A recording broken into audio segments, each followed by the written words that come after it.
What's up, cool betters? Pat Gregoire, Jake Bolin, Moz here to bring you some more football picks, but this time we're talking about the NFL. Week number 2 already underway. Had a great Thursday night game once again, but let's get on to the Sunday fun day. Jake, what is your best bet for week number 2? Yeah, what a Thursday nighter. That was pretty crazy to say the least. My first pick of the weekend, I've got the Las Vegas Raiders and the Pittsburgh Steelers over 47 points. Raiders overs 14-3 since the start of last season. That's the best percentage in the NFL. They're an over team. Every time I see them, I love their over. I want to bet their over. Steelers defense obviously strong. They did good work on your Bills last week. Unfortunate, but it is what it is. And the Raiders defense didn't look that bad, but Lamar Jackson, Baltimore still put up a ton of points. I think it's a high-scoring game, a lot of passing in this one. I think this Raiders-Steelers game goes over 47 points. Anytime you see the Steelers, though, it kind of scares me, but when you lay it like that, I think we could potentially see some points scored in this game. So my first pick, I am on the Rams minus 3.5 against the Indianapolis Colts, and I think I've made it abundantly clear that I am super high on the Rams this year, and I love what I saw in week 1, and I think we can expect a little more from Sean McVay and this Rams offense. And speaking of Sean McVay, this is a guy that always has his team ready to go at the start of the season. 10-4-1 against the spread in the month of September. He is always making sure his teams hit the ground running. On the other side, Frank Wright is 0-4 against the spread as a home dog, including that ugly game against Seattle last week. And speaking of that game in Seattle, boy, did Carson Wentz not get knocked around. He was hit 10 times, including 3 sacks. And unfortunately for him and the Colts, well, they're playing an even better defensive line. Aaron Donald is going to be just chasing him around all afternoon. Give me the Rams minus 3.5. Jake, pick number 2. Let's hear it.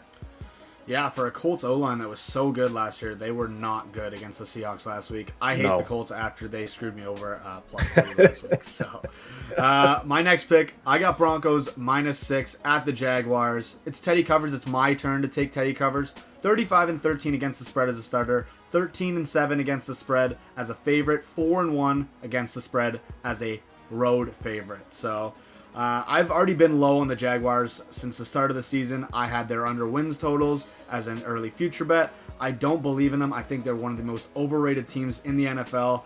I'm not buying in on the Urban Meyer and the Trevor Lawrence deal. I think it's just not going to work as well as people think. So I'm taking the Broncos minus 6. Jaguars come home after an embarrassing loss to Houston. First home game. I don't think they give the fans what they want. I'll take the Broncos and Teddy Covers. Yeah, anytime you have to tweet out a graphic saying that your coach is staying and have a quote for him being committed to the franchise, you know that's something wrong.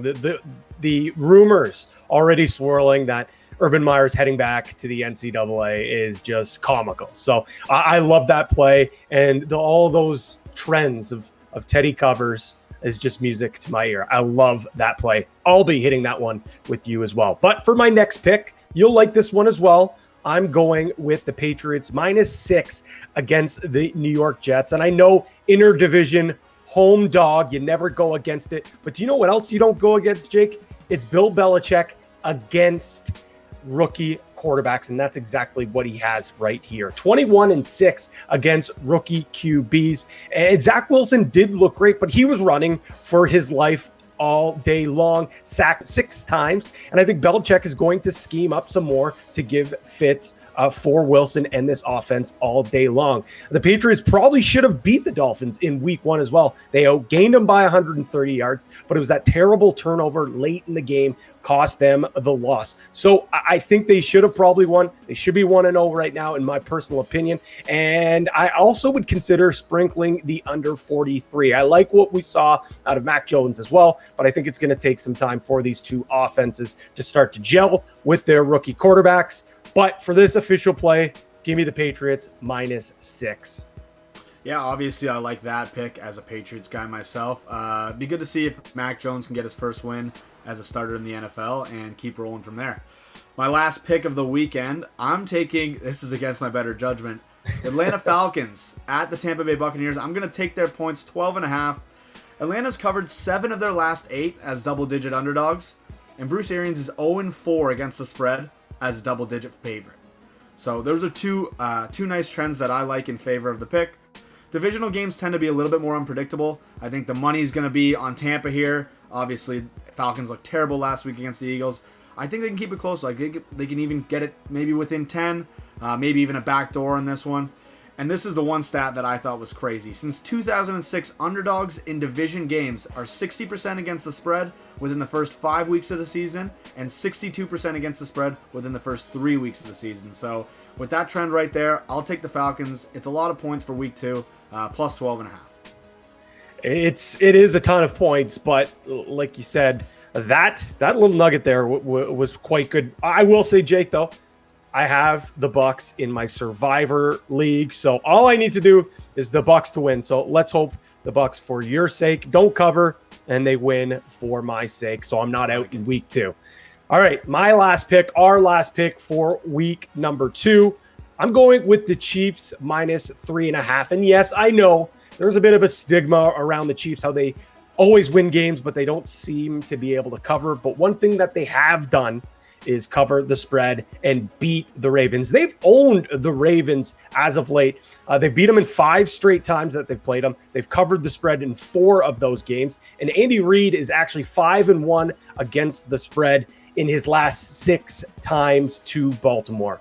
Derek Carr last week put up 435 yards against the Ravens defense, including 7 plays of 20 or more yards. So what is Patrick Mahomes and this electric offense going to be able to do to the Ravens? They're banged up. They don't have any running backs. Their secondary is banged up as well. Lamar Jackson's going to have to do everything. I don't know if he's going to be able to do everything. We saw him try to do a little bit too much in that Sunday night, or was it the Monday nighter? And look what happened. A couple of costly turnovers down the stretch. They're not out yet at coolbet.com, but I would also be hammering every single Travis Kelce prop that you can imagine. Darren Waller absolutely torched that defense. I imagine Kelce will do the same. So give me the Chiefs minus 3.5 and give me every single Travis Kelce prop under the sun. I'm going with that. So Jake, those are our picks there. You see them on the screen now. We probably will be adding more picks, so make sure you follow both of us on Twitter. And of course, keep your eyes peeled to @CoolBetCanada on Twitter and Instagram. So for everyone here at Coolbet Canada, he's Jake Bolin Moss. I'm Pat Gregoire. We want to thank you for tuning in. And as always, stay cool.